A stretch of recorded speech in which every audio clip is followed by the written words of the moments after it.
This is at the height of the big baller brand era. It's crazy to think now. It's like the era has kind of went down, but I will say, I mean, I think that was the interview I got the most likes and comments on. And when I say I got praise from near and far, high and low, Brian, for how the etiquette and the manner in which I conducted the interview, it was fabulous.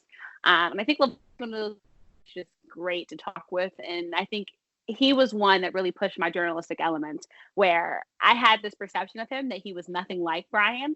He was just Oh. I got the father side of Lavar. Social media can be a great tool. A lot of times people like to say it's very negative, that it's something that's not productive. Well, my next guest, we met via social media, and that is Kelsey Nicole Nelson.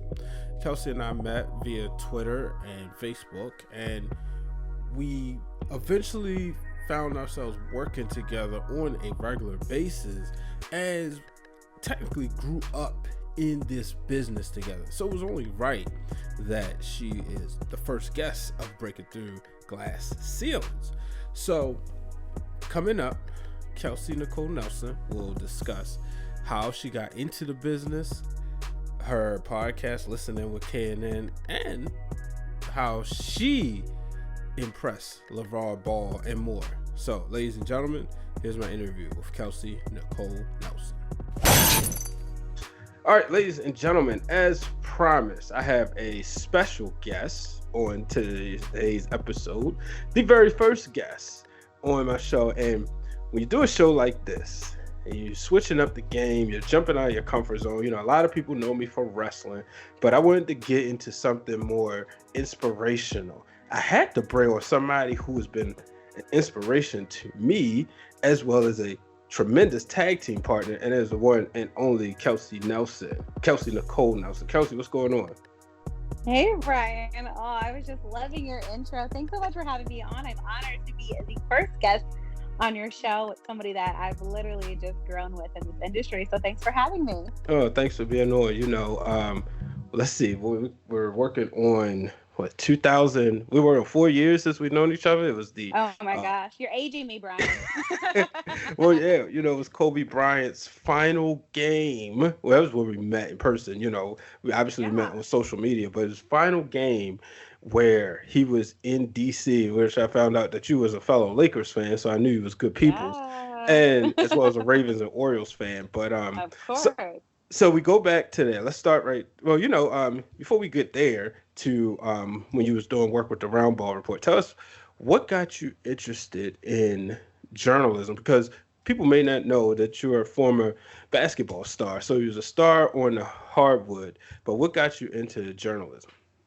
Yeah, that's such a great question, Brian. And it's something I always share and tell, just because I'm always fascinated by how everyone kind of gets started in sports media.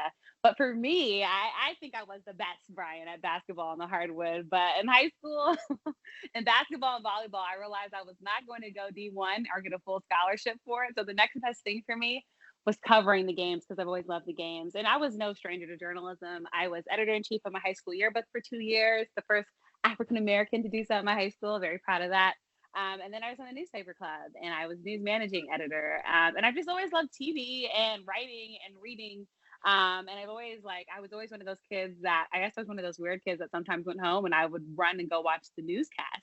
I was just always wanting to know what was going on. And I love how they could capture the audience, and how them on TV, they were speaking to just so many people. And I've always had All right, could you share? Oh, sorry, what you said? journalism. Um, and started to journalism and media. And then, of course, the sports side of it just came from my competitive edge. So that's kind of my intro into the business. All right, and was there anyone when you started watching, you know, the newscast, when you was running to the newscast, was there anyone local or national, or I should say local and nationally, that inspired you?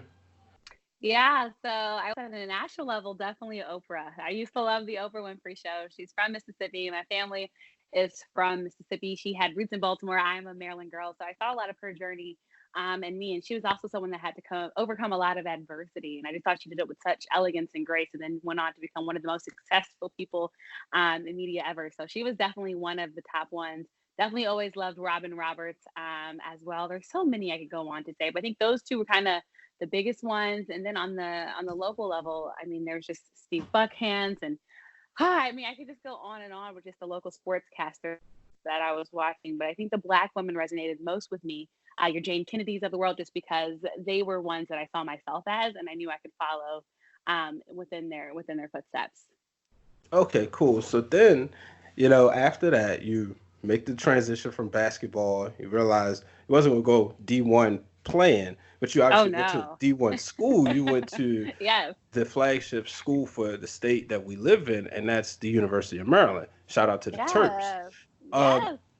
what would you say how would you say Maryland prepared you? Because you hear about the Syracuses of the world, you hear about the North Carolinas, the Northwesters, but I don't think a lot of people really give Maryland the respect that it deserves from a national standpoint. Sure, the HBCUs have their brackets, like your North Carolina A&Ts, or even now your Morgan State universities, where in the HBCU world, they're good schools for communications. But Maryland, I know for a fact, I interned with somebody who went to Maryland, and she said that, essentially they forced you guys to be prepared for this business. And we have a lot of great mutual friends who you went to school with. Yeah, let me tell you, Maryland, I am so glad I made the decision to go to the University of Maryland. Their journalism school is awesome, and I actually transferred into the program because I don't know if most people know this, but I actually started off psychology at Maryland. So that's kind of how I got my reading background. But the Philip H. Merrill College of Journalism, it's fantastic. And then we have the Shirley Povich Center for Sports Journalism. And let me tell you, even though you said Maryland is not in the top 10, they teach us that we're in the top 10, where they always preach to us that Maryland is in the top 10 journalism programs. And it definitely is. And our professors know that you're right. We're not the Syracuses of the world. We're not the Northwesterns. A job is not guaranteed right after college because of our alumni network. But at the same time, they make sure to teach you the nitty gritty. You learn how to be a one-man band. You learn how to write, how to edit. You learn how to be on camera. And then being in the DC area, Brian, we were exposed to such great role models and mentors early on, and we got a lot of great experience, and we got to cover a lot of these professional and pro and college teams early on. And then when I was at Maryland, our football program was decent, so I got to cover a decent Maryland football program, and then basketball was actually pretty good.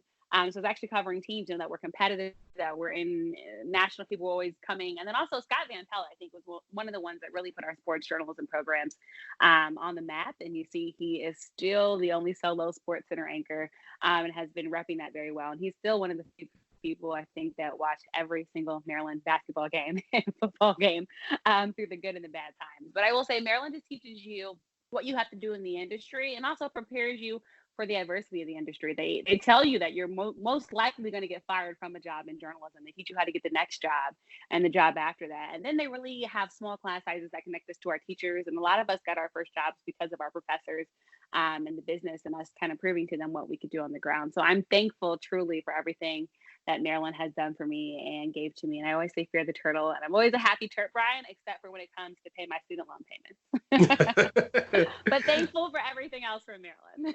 Wow, yeah, that's good. Well, one of the things is the National Association of Black Journalists, the network that we are proud members of. Shout out to you Yes. for being one of the anchors in the sports task force. I know you wasn't gonna say it, so I was gonna say it for you. Also, like even one of our close friends, within our real close tight circle, Brandon Williams, who was the student Yes. ambassador for the same task force. Shout I out to wanted to, Maryland and ABJ getting it done. yeah, and one of the things I wanted to talk to you about is the short course, National Association of Black Journalism short course. Myself and my tag team partner of the wrestling realm, the real Dwayne Allen, we are short course alum.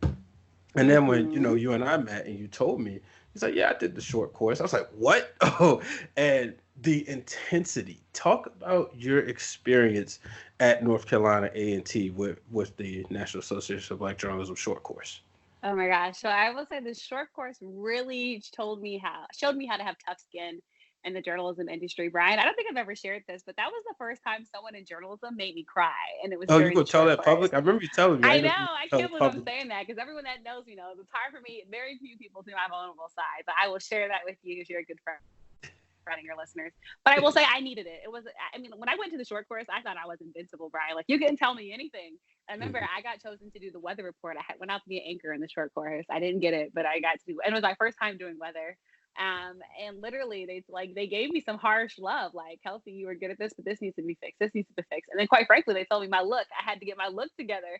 And let me just tell you, when I broke down, Brian, like, I broke down. Like, people were coming up to me and consoling me. But then the best part of it was, so were my mentors, and they made sure that I got back on set and did it. And then it was flawless. And next thing I know, people were actually telling me, like, maybe my first job should have been in weather. But I will say, too, the short course just gives you a true NABJ family. I think I still talk to every single person in my short course class, and they really show you like what it takes to be in the industry. And I think also I knew some people in that short course class, Brian, that it also showed them that maybe they didn't want to necessarily be in front of camera. They actually found out they like producing better, of like being a cameraman better. Some people even found out that they didn't want to be in journalism, period. And again, I think it was just a good thing to really show us what it takes to be in it. And I think we all just kind of took something differently from it. Brian, I'm so thankful for that opportunity. And had it not been for that opportunity, I truly would not know if I would be here where I stand today. And also, I think that showed me the importance of NABJ. Before that point, I think I had been involved in Maryland's club, but I wasn't a regular member. But after the short course, when I say like I paid my dues and made sure I went to every single meeting after, I did, because I saw the family it gave me.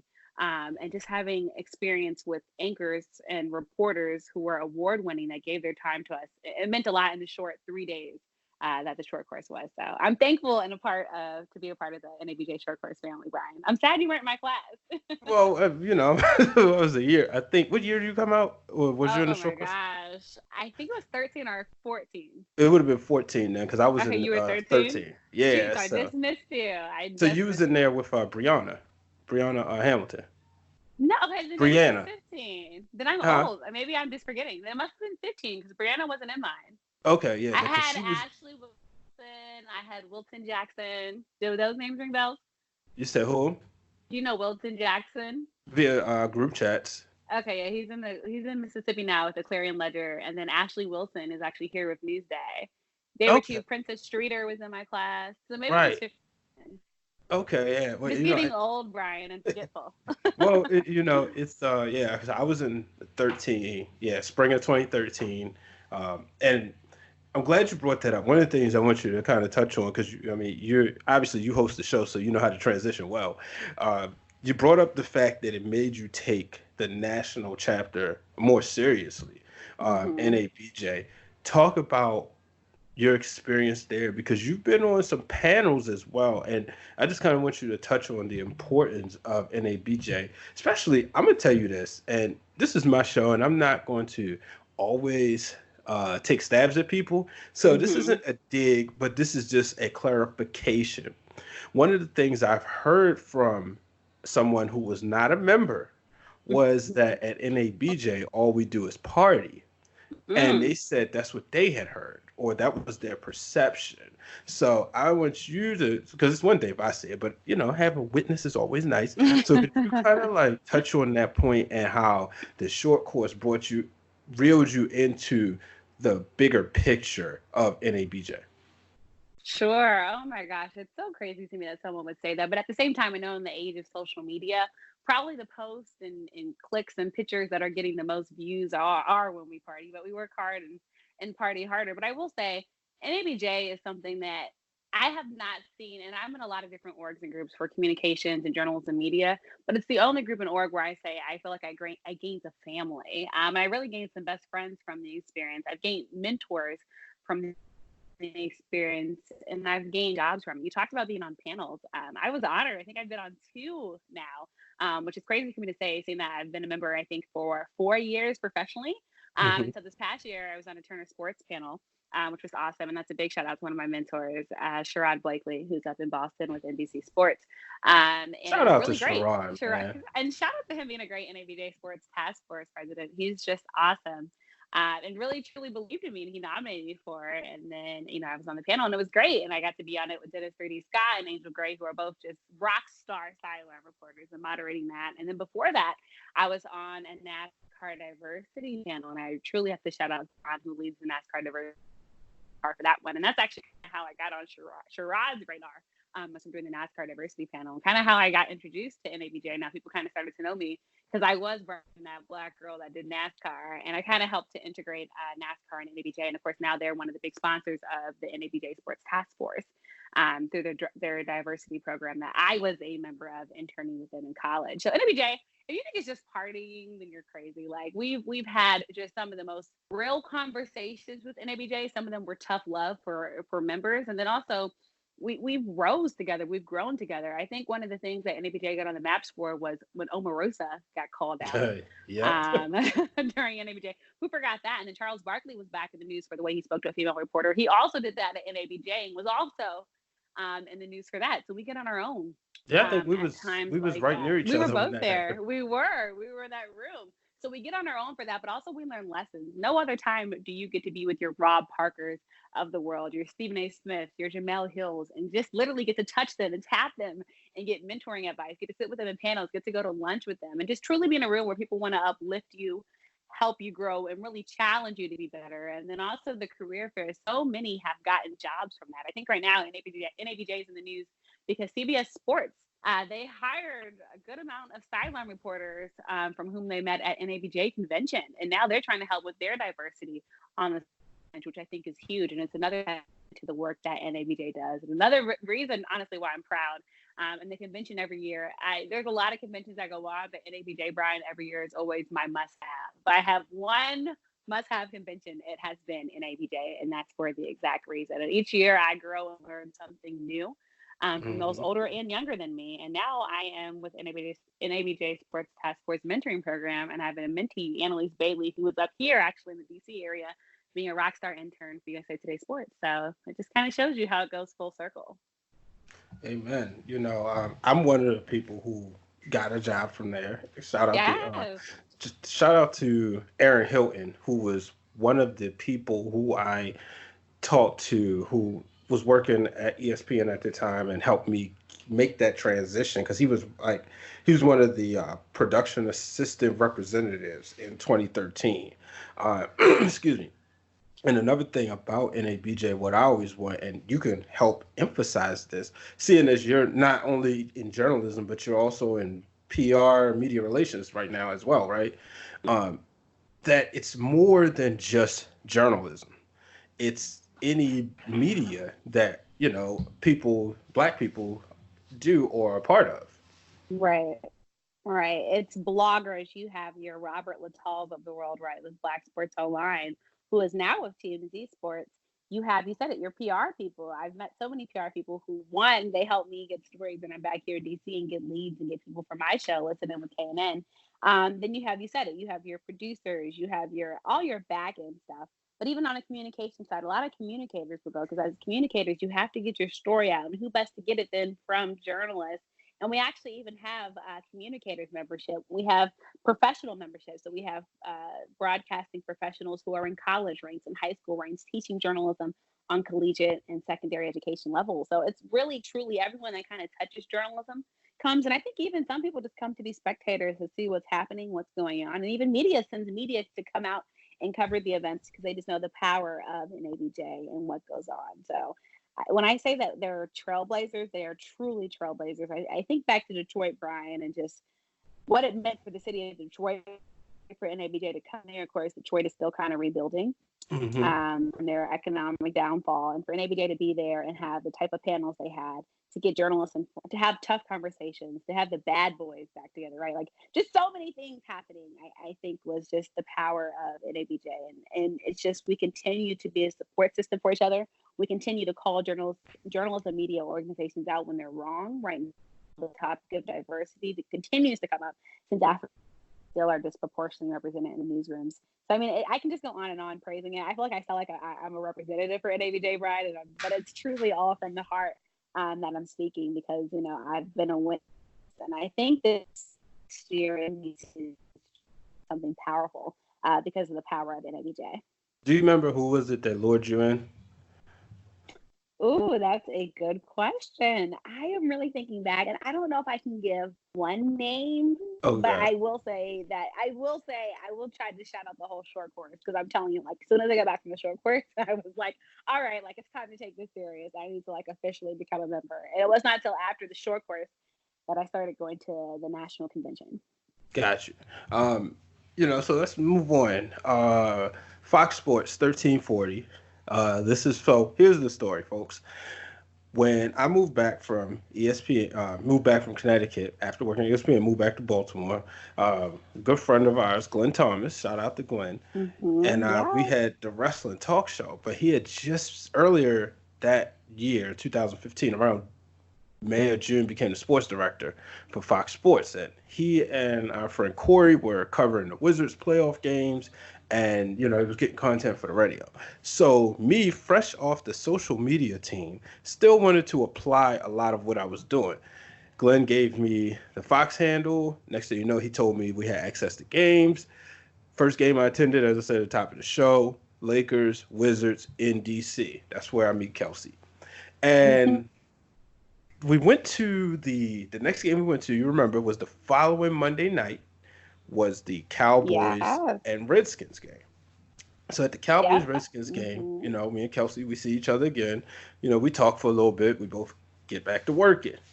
So then it was that game. Glenn and I said, you know what, we can make this bigger, and we can get some help, get some inspiring journalists who's still in school, and we can see what we can do with it. First person I said, I need Kelsey Nelson. He did. Huh? I Which said is, he did. I was bowing you. I was making sure they know. yeah.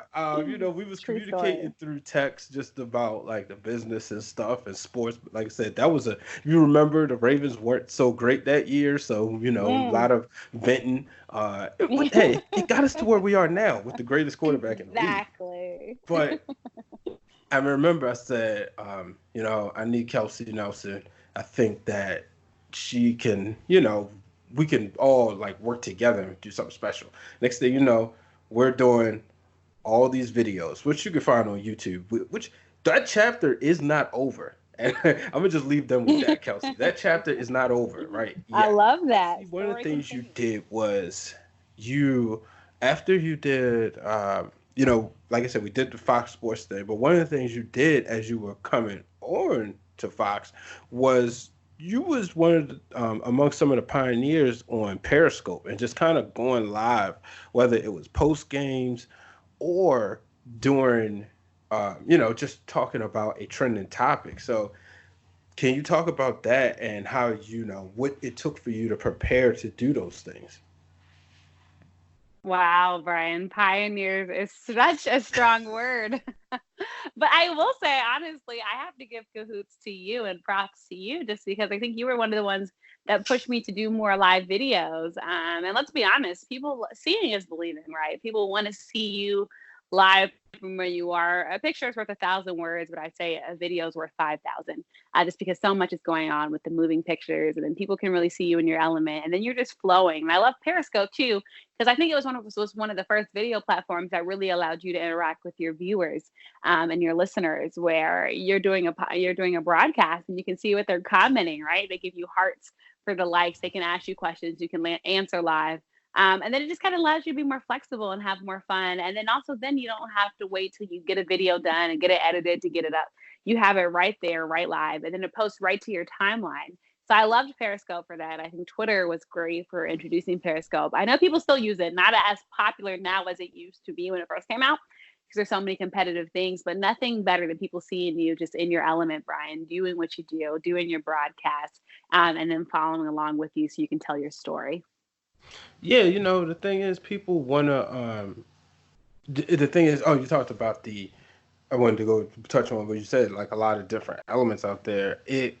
Now you got Facebook Live, which Facebook, let's face it, Mm-hmm. has the biggest audience. I know some of the younger audience and the younger listeners will say, "Oh, that's for old people," but there are a lot of older people who are on Facebook as well as the young people. Where if you just have young people on Instagram, boom, or just on Twitter, that's the difference.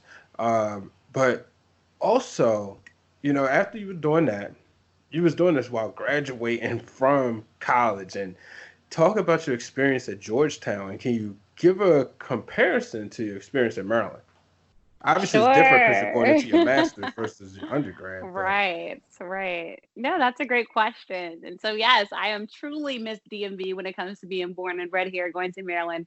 and then Georgetown, and kind of crossing over that Maryland border. But Georgetown was just a phenomenal program.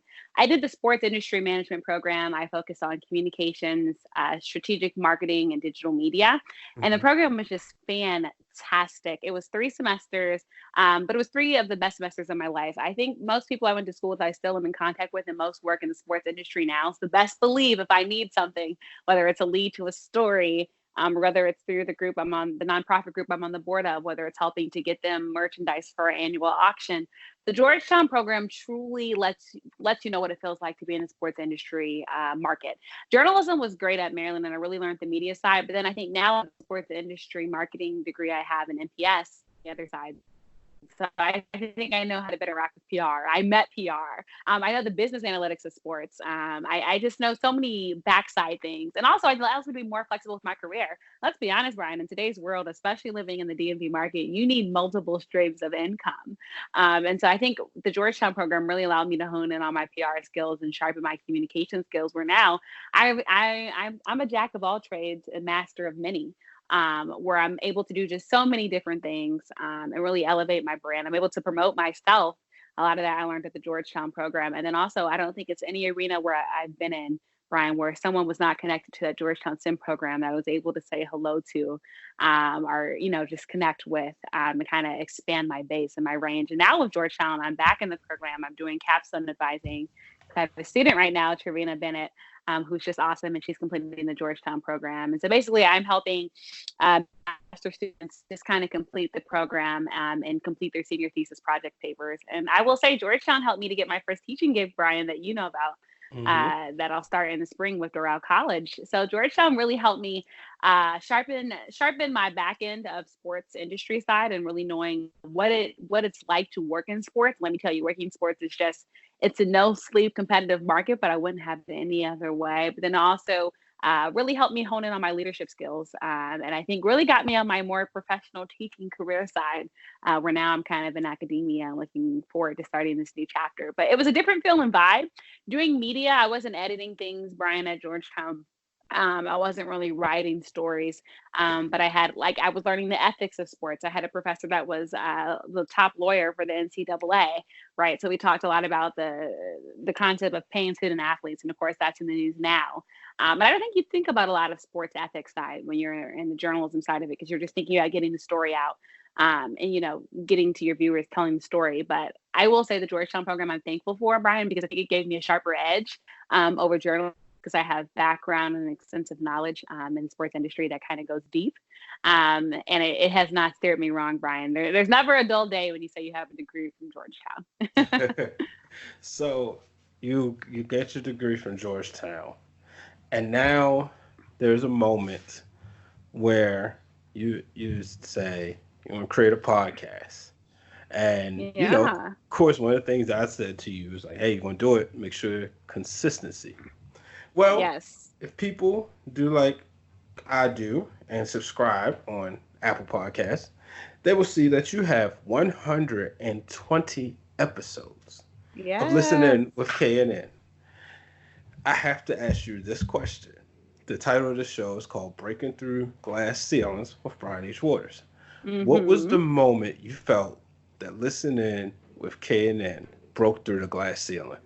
Oh my gosh, Brian, that's such a great question. I think we all have those moments that we remember everything that happened in that moment in time. And kill for me, the conversation. I have to shout out Ian Coretta, who has been with me Lavar on be the show Lavar. for a long time. And one of the things and that he you helped did me to was secure an interview that with one of the biggest Lavar compliments Ball. that I felt he could have given you was the fact that you should have been the person who had been interviewing him like the era has during the height went of the down. big But baller I brand. will say, I mean, I think that was the interview I got the most thank likes you. and comments on. And when I say I got praise from near and far, high and low, Brian, for how the etiquette and the manner in which I conducted the interview, it was fabulous.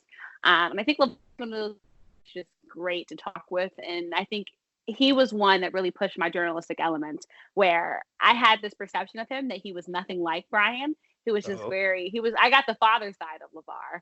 And even then he started going on people on my show, and hey, I just had to let it flow while being objective, right? And letting him say his words kind of inserting myself where needed. And it was great. And it ended up being an hour interview. He wanted to go on for longer. I actually had to cut him off. But I will say that's kind of when my show became a like truly a national brand. And still to this day, everyone's like, oh my gosh, you're interviewing LeVar Ball. It doesn't matter that I've had a lot of big other names on my show. It's like, that's the one where they're like, Kelsey Nelson. That was all you. So I think that was when my show kind of broke through the glass ceiling. I really saw that the sky is the limit. One of the things I want to touch on right there, I gotta add my 2 cents Of course, you being humble. I'm gonna take you back to the 2013 NFC Championship game. Richard Sherman makes the interception. Oh, he not makes the ball swat because somebody's calling me out right now. It wasn't an interception. He swats the ball that leads to the interception that puts the Seahawks into their second Super Bowl in franchise history. I believe the second Super Bowl. But either way, it was the Super Bowl that they won their first in franchise history. He does a post-game interview with Aaron Andrews, and he's going in full Richard Sherman mode, and they cut the broadcast off. They stopped him because he was apparently looking intimidating. At this time, I'm working at ESPN. My manager at the time, when we would have like our one-on-ones, he was saying Fox made the big mistake because they should have let Sherman continue because they had gold in their hand, right? I was essentially proud of how you was able to keep the you didn't jump in and kill the conversation when you just let LaVar be LaVar. And one of the things that you did was that one of the biggest compliments that I felt that he could have given you was the fact that you should have been the person who had been interviewing him during the height of the Big Baller brand. Well, thank you. That's huge. All right. So, you have listening with K&M. And then you also, you've done so much. A lot of people know, so it would take us 6 episodes to go into the full career. But you started doing sideline reporting for Georgetown, as well as doing, as well as the AFL. Can you talk about that experience? Because especially the Arena Football League, that was something, and I think that especially for people in a BJ community, that you kind of helped put on the map because we got to see one of our own. And shout out to Renee Washington, one of our close friends who was also covering. So just talk about the sideline reporting. That's such a good question. I will say sideline reporting is just something that's been near and dear to my heart, Brian, and something that I love doing. And truly, again, just following in the steps of the Giants that paved the way before me. But the Arena Football League opportunity is my first year doing it. And of course, I'm so sad about the Arena Football news that came out. But I'm glad I at least got to spend one season with them. I got to cover the 2018 reigning Arena Bowl champs, the Washington Valor. And it was just a magnificent experience. I was at their practices. I got to see them progress to the game days, and I got to cover all their home games. And the team was just magnificent. They made it to the AFL playoffs. And it was just truly spectacular because I will say the Arena Football League, Brian, is different in the sense that you really get to get hands-on and just get to be in everything that the team is involved with. And the guys truly don't have those big egos. I know I get asked that question a lot, but they're truly the humble and happy to have you there. It was always easy for me to get an interview. Everybody wants to talk to you, and tell you what's going on and keep you in the loop. And then even the fans, like everyone just welcomed me with open arms. I have a picture on my social media of like a team picture with the team. But when I say like I gained a band of brothers, and I have no brothers, I truly gained a band of brothers during the Arena Football League season. And I'm so happy to have had that experience because it's just such a unique experience. And a lot of those guys have played in the professional ranks or played at the top collegiate ranks. And it was just something that, made me happy and proud to do. And it was a one-man band show, Brian. I was shooting my own stuff. I was editing my own stuff, but it was posted to their social media channels. And it was truly a sense to be kind of a digital sideline reporter, where I wasn't the sideline reporter for the broadcast channel on Monumental Sports Network, but I was kind of their sideline reporter for social media, making sure the fans had recaps and updates of the game. So that was magnificent in itself. And then you talked about Georgetown. I got to do sideline reporting for Georgetown football. I got to do their big games that were on DCW 50 and college football, Brian. You know this. It's just fun. It's just fun. And Georgetown started off very well. I was kind of heartbroken how the season ended, but same thing. College football players, they're just humble to have you there. They're happy to be there. The coaches are great. Got to cover Patriot League games. There's a lot of great football happening in the Patriot League. So it's just a good experience to kind of look at these guys before some of them go off to the professional ranks and some of them just to go on to life in general. And so it's just a magnificent experience, Brian, covering them. And also for Georgetown basketball, as you know, covering the women's team.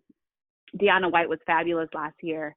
And covering that with the Big East Digital Network again, just doing the sideline reporting for the games that broadcast on the app. Was just magnificent, Brian. Like, it's just, I don't know how to describe it. It's just like I get to be by all the action. College plays are great. You get them in pure emotion in their rawest form, and you kind of find those unique tidbits to connect the game with the fans. And it's just a magnificent experience. And after every Georgetown game, I have a fan come up to me, a student come up to me, a family wanting to meet me, greet me, and just kind of learn more about what I'm doing. So it's truly a family sense.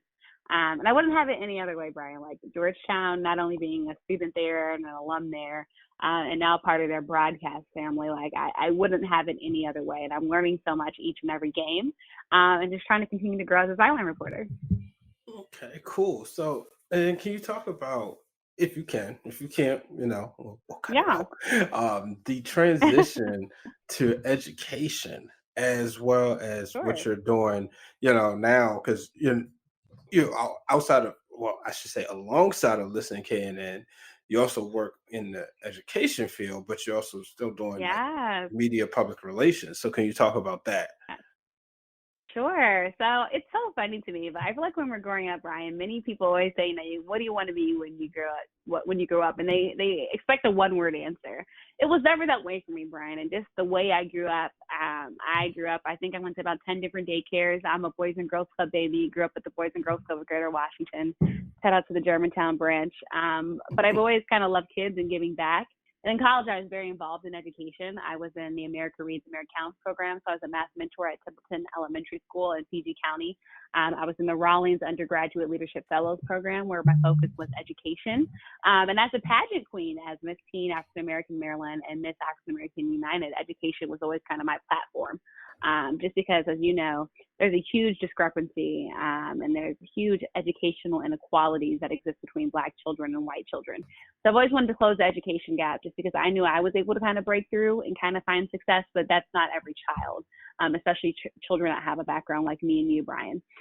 So education has always been something I've honed on and wanted to touch on. And so the fact that I get to do both and kind of my worlds collide, as you know, I worked previously with the National Alliance for Public Charter Schools, and I kind of got to combine my sports and my education, where I was able to pull strings and get Jalen Rose on. Jalen Rose has a charter school in his hometown of Detroit, pretty much 100% African American school, and they just had all their seniors, Brian, graduate and go off to college, trade schools, or get a job, which I thought was magnificent. So we got to honor him for his work. And of course, Jalen Rose has long been awarded for his accolades on and off the basketball court, but never really for his school.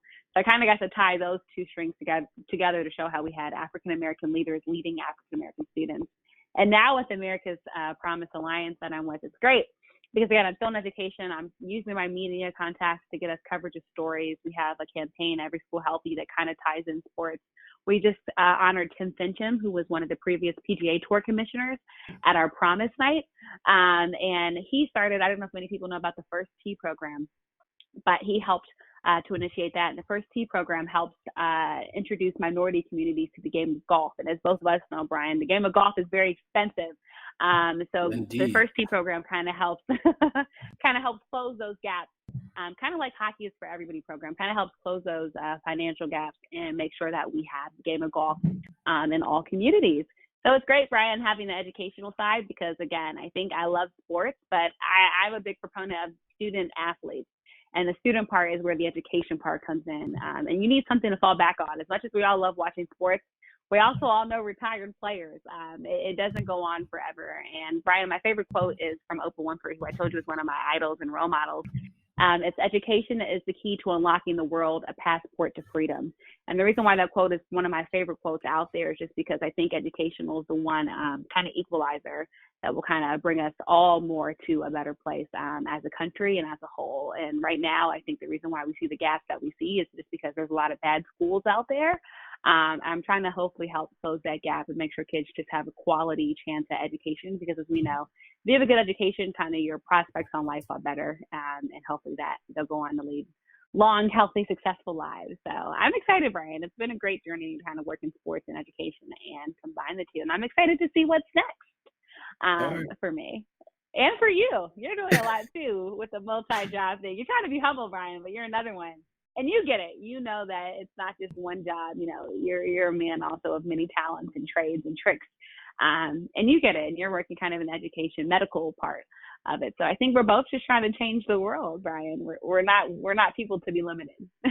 There you go. I mean, it's truly a blessing. You learn. I mean, who wouldn't want to just do sports, right? But Right. somebody tell us stick to sports, and if we stuck to sports, quote unquote, then there would be, in your case, a lot of children who wouldn't be benefiting. You know what I mean? So I think that it's definitely a blessing to be able to do both, as well, especially now in the social media era, that we can do cover sports differently. We don't necessarily have to work for like the big names, as so we can, whether it's do a podcast. In your case, you can talk sports every week. Me, I can talk wrestling every week on my show. Right. So I think that's really cool. I'm getting ready to let you get out of here, but I'm going to ask you the dreaded question that people get asked on their job interviews. And okay. that is, where do you see yourself in a perfect world? Where do you see yourself in 5 years? Good. You made me nervous at first, Brian. I was like, where is he going with this one? That's a great question. And this is something I feel like I always kind of tackle and debate with myself with. But hopefully in a couple of years, Brian, I would love to be with a national network. I'd love to be kind of a household name, and I'm putting a short timeline on that. But also, I mean, and just in general, by then I hope to have my own nonprofit up and running, which will be a combination of sports and education. Right now it's in the community action project phase. And so I hope to kind of have that up and hopefully have one of my own sites and centers and kind of be a hub for helping student athletes make sure they succeed in the classroom and on the field or in the courts. And then I think in a national rank, Brian, I would love to be with any of kind of the big name networks, making my impact and hopefully trying to change the game of journalism, Brian. So I think that's kind of like my short term goal. And then hopefully by then too, I'm just continuing to be a beacon for my family and just somebody that's truly changing the world in a positive light in a way. I hope my podcast is to 1 million downloads. I hope a lot. I don't know if I can put just a finger on anything, but I think that's where I see myself in a couple of years. I see myself doing a lot of traveling, telling stories, and connecting people to the stories and the great athletes that play the game. All right. Well, I'm definitely, like I said, I'm honored to have you as the first guest of many. I'm honored. Did I set the bar high, Brian? Was it high? Was it high enough? Absolutely. Absolutely. Okay, good. But before you go, I need you to tell the people who, may not be able to click links at the moment. Can you tell people where they can find you? Yes, I am one of the most simple people to find on social media. I'm on all social at The Real K Nelson, just The Real K Nelson. And then on Facebook, you can just put my full name, Kelsey Nicole Nelson, regular spelling of Kelsey, Kelsey, Nicole Nelson. Be sure to follow me, DM me, question me, debate with me, anything. But please follow and be sure to check out my show on iTunes and Google Play. Just put in, listen in with K&N. And I hope you have fun and enjoy it. And again, I'm open to feedback and criticism and love. So be sure to connect with me. I look forward to connecting with you all. Brian, thank you so much for this wonderful and fantastic opportunity. No, thank you. I definitely appreciate it. Ladies and gentlemen, you heard her. Make sure you follow Kelsey Nicole Nelson on all platforms. Make sure you subscribe to our podcast. I'm telling you now, there's a lot of content. If you're just getting started, then you got a lot of work to do because there's a lot of great shows. I mean, we're talking Lavar Ball, wrestling fans. We're talking Santino Marella, Brandy Rhodes. Journalism fans, Sherrod Blake. I mean, she has them all. So Robert Littall. So make sure you tuned in. Make sure you're listening in with KNN. And that will do it, folks. As always, I appreciate you guys listening. So make sure you're subscribed here on Anchor. Just go to Break It Through Glass Ceilings with Brian H. Waters. Make sure you subscribe on Apple Podcasts or Google Podcasts or Spotify, wherever you get your podcasts. Make sure you subscribe, or you can just go to B. Waters Productions YouTube channel. Make sure you tune in next week, as I will have another good close friend of mine, Brandon Williams. Now, Brandon is still a student at Bowie State University, but we talk about how he's able to make an impact while he's still a student. So for you students out there, definitely tune in and find out how you can make an impact and create your legacy while you're still in school. Till the next time, folks, do not let anybody prevent you from breaking through those glass ceilings.